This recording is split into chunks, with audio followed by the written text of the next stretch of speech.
think I see it.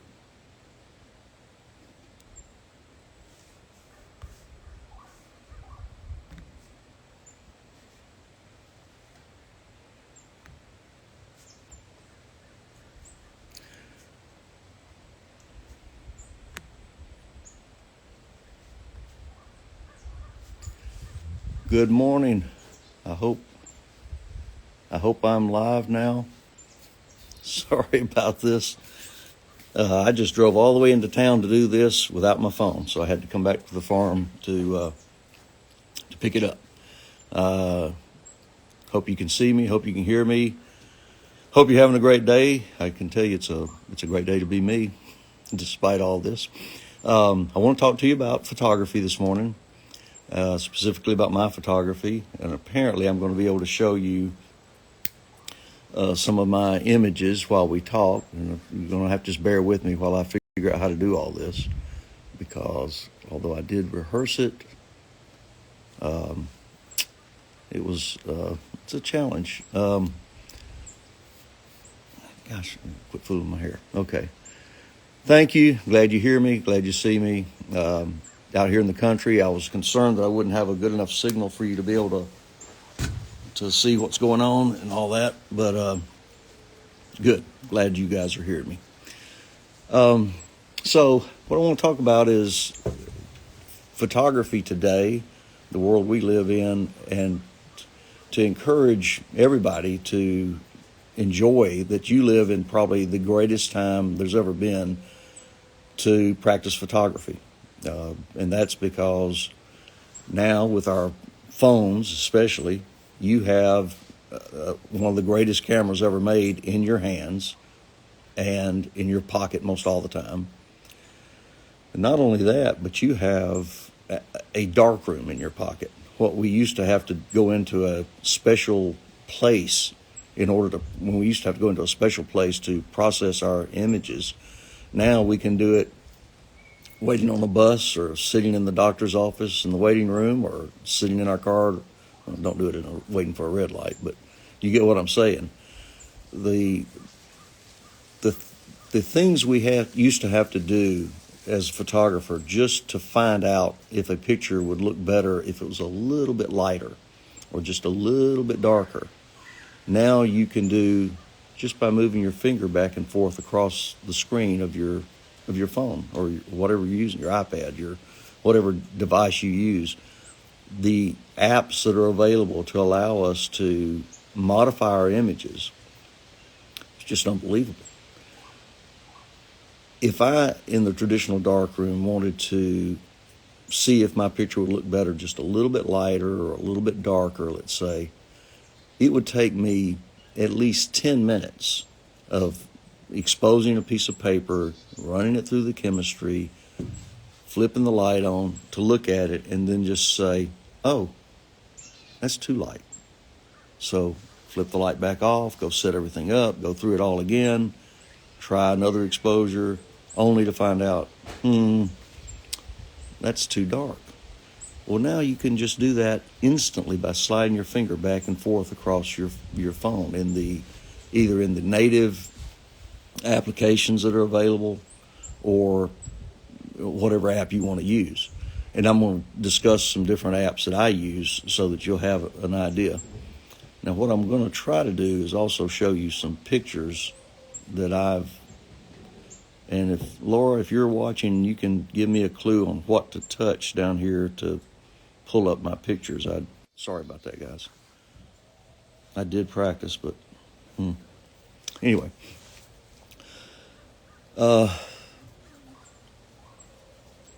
So let me tell you about some of the apps that I would use, and I'm kind of orienting this talk this morning to the use of our phone cameras, whether it's an iPhone or an Android.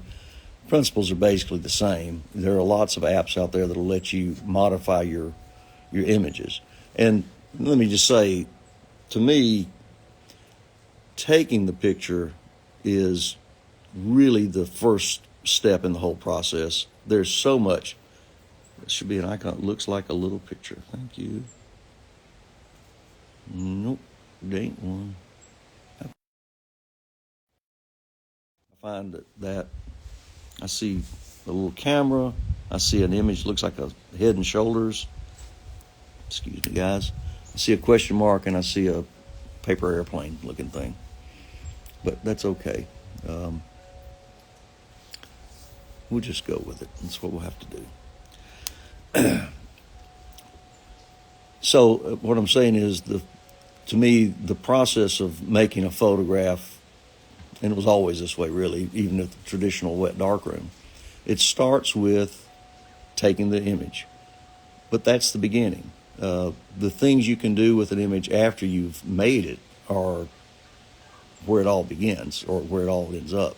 I guess a better way to put it. Then we start with the idea. Is the picture light enough or dark enough? Should it be lighter or darker? Should it have more contrast or less contrast? All these things you can do, first of all, just with the native camera app, whether, again, it's Android or iOS, or Apple product. There's a way to edit, and I'll talk about, again, the iPhone app, but if you take a picture and then you punch edit, then you are given a bunch of choices. One is a little magic wand looking thing that will do an automatic adjustment, what Apple thinks is the best way for you the ideal way to make the picture look better. And that may or may not be what you want. But after that, you get the opportunity to make it lighter, darker. And the thing that's so amazing about this is there's so many people making great photographs right now. And one of the reasons is because you can see what you've done immediately after you've done it. You can see the picture immediately after you've taken it. And we could do that back in the day with Polaroid, but that was expensive and cumbersome, and there was challenges to that. But now, just think about this. If back in the day when I learned photography, if you took a picture, you took some pictures, but you couldn't see them when you took them. You had to have them processed or process them yourself. Then maybe in a day or two you got them back, and then you could see, well, gee, all these pictures are too dark, all these pictures are too bright, whatever it is. Imagine if I were teaching you to play the piano, and you played, but you couldn't hear the music. And I said, well, now come back in a few days and we'll listen to what you played. How would you learn? I mean, what a hard way to learn any craft that would be. So now, instead of having to wait to see what you've done, you have immediate feedback. And that immediate feedback gives you the opportunity to develop your craft and your skill set really, really quickly. And I think that's one of the reasons we see so many really good photographs being made today, is whether you're using your phone or another kind of camera, a digital camera, your feedback is immediate. And so the learning loop is so short now, it's immediate. So you get a chance you take a picture and say, well, that's too dark, too light, whatever. I can change it immediately. And I was talking with someone the other day about this exact thing, is composition is one of the hardest things to teach. You really kind of either have an eye or you don't, I think, to some extent. But when I catch myself when I'm taking a picture, I may take it, but then I'll look and say, well, maybe if I'd move over here just a little bit, I could make that pole not be coming out of Miriam's head. I can just rearrange my composition just by making the slightest movements. Those things make a huge difference. But you don't get that feedback loop intact if you don't have it. So one of the things I really suggest you do is slow down. You see a picture you want to take, maybe take it, but then ask yourself, well, what if I just move? Because moving just inches changes the composition entirely. So where's the sweet spot? And what I try to do is ask myself that. I would like to put that on my wall. That right there. it's that little bit of deliberate intention where you ask yourself, well, that's a good shot. Oh, look at that sunset. But what if I get over here? Ooh, that. So you've got to do this dance to me in terms of getting your compositions to be as strong as you can possibly make them, as opposed to just, oh, look, wow, click. Look at the Grand Canyon, whatever.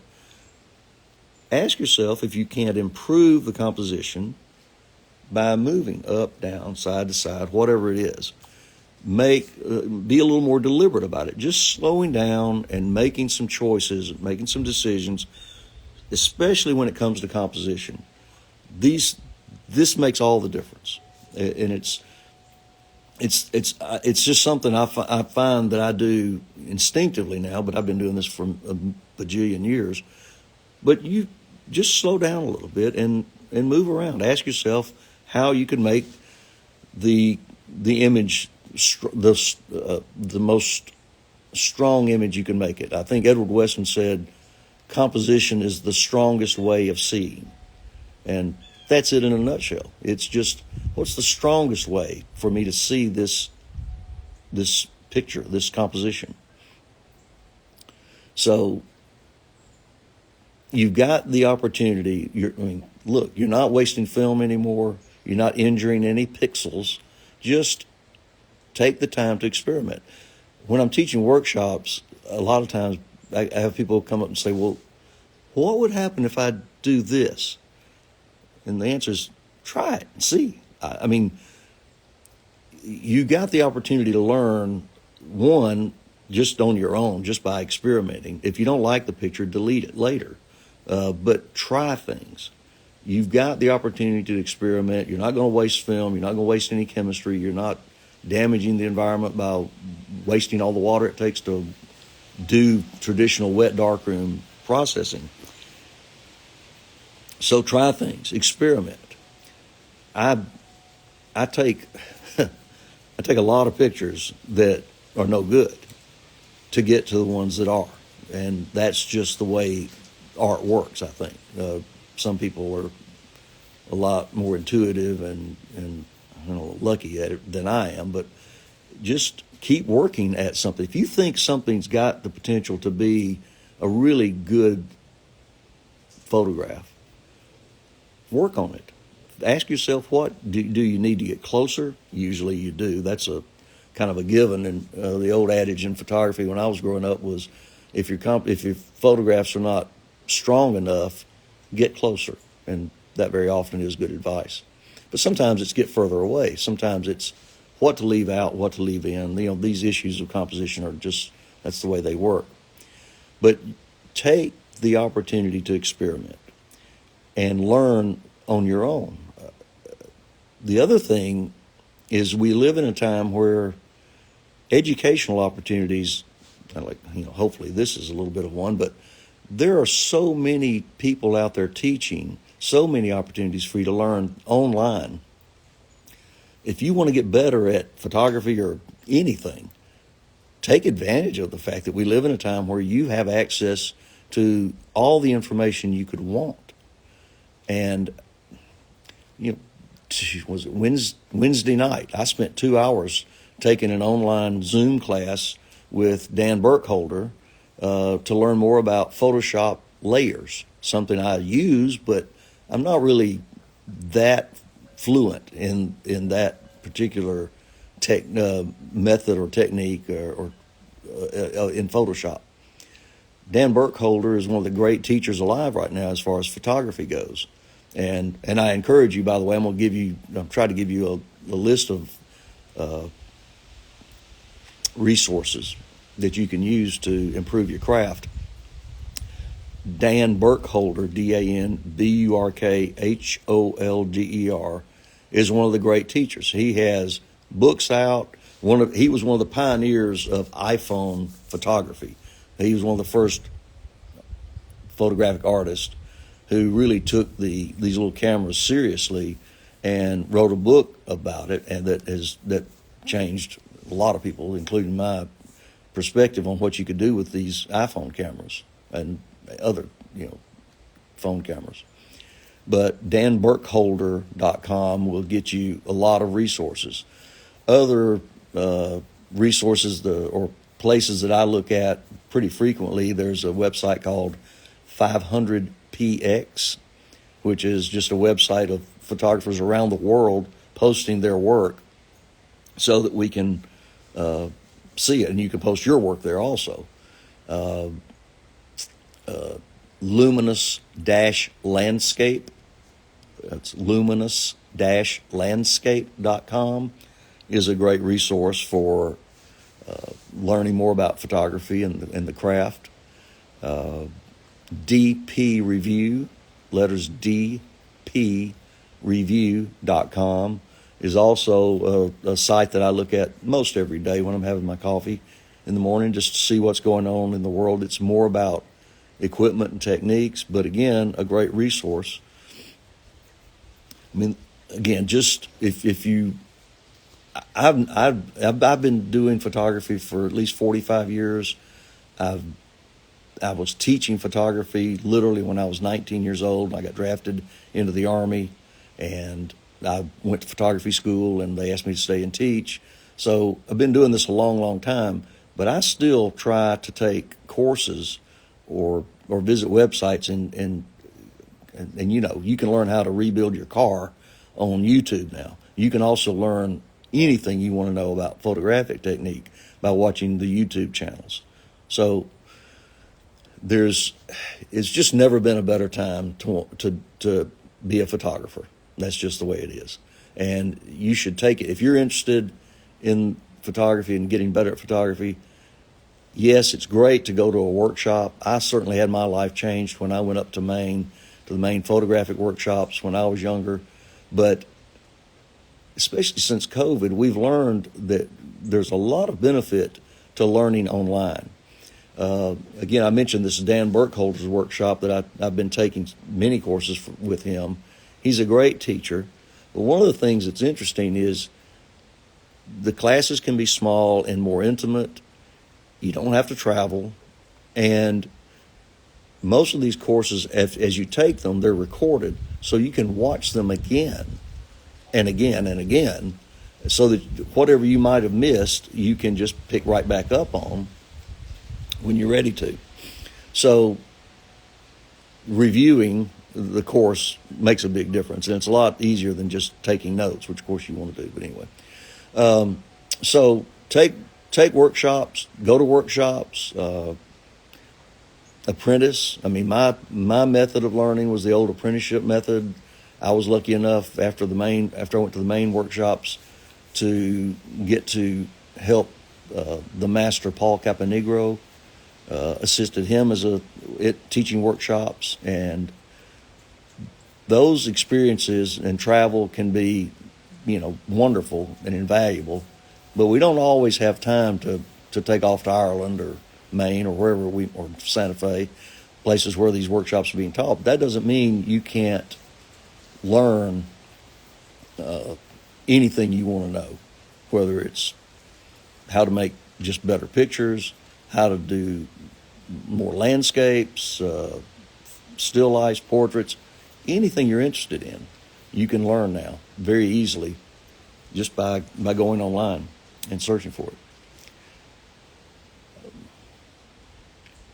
I wish I could show you some pictures, but I had prepared, but I can't seem to figure out how to do that. So, you can go to my website. I'm afraid it's not well maintained, but markdauber.com, MarkDauber, Mark Dauber, one word, .com. You'll see some of my work there, and again, I need to maintain my website better, but that's true for a lot of us, I reckon. You can email me at markdauber@yahoo.com, MarkDauber @yahoo.com, and that would give you an opportunity to see some of my work also. And I have, I've got my own Instagram page, and what's the other? Anyway, I'm going to try one more time to see if I can't figure out how to show you a few shots. It looks like this time is blowing by here.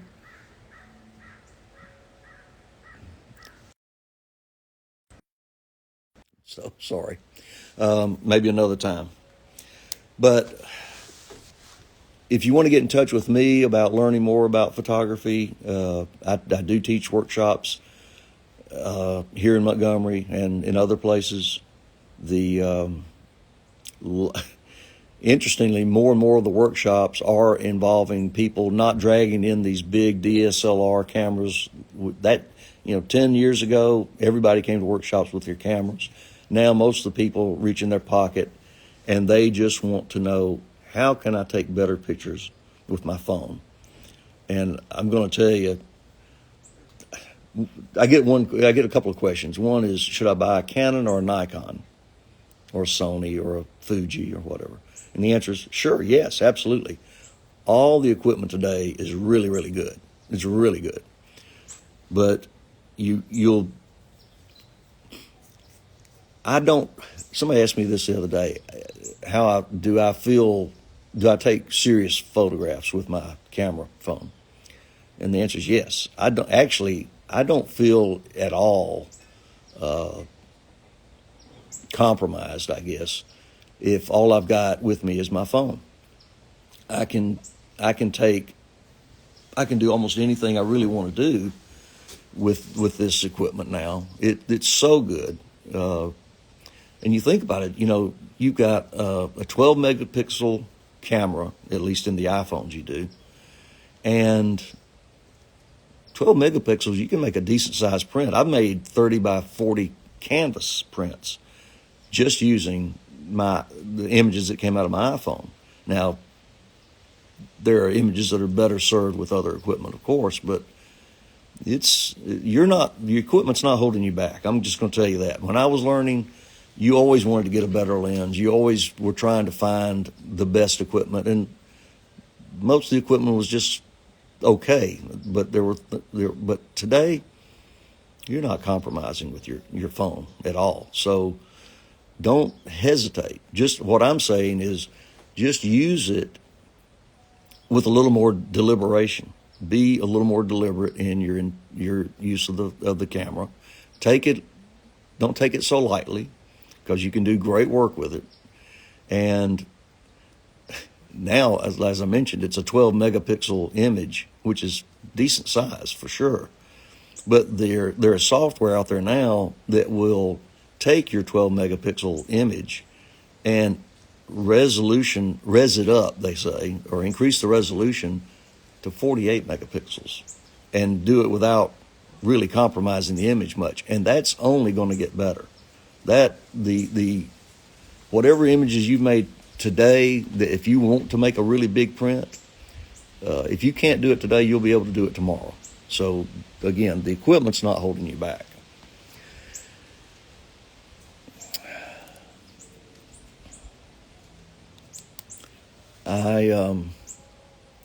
I hope you're getting something out of this. Time winds by pretty quickly, mercifully in some ways. Just so you know, I drove all the way into Montgomery because I was afraid my internet connection wouldn't be strong enough for you to see the signal for me to broadcast from my house here in the country. But when I got to town, I realized I didn't have my phone with me, so I had to drive all the way back here to get it and to do this now. You're welcome to contact me again by my email address, Mark Dauber, MarkDauber @yahoo.com. I'll try to respond. Love to teach, love to help you. Yeah, it's okay.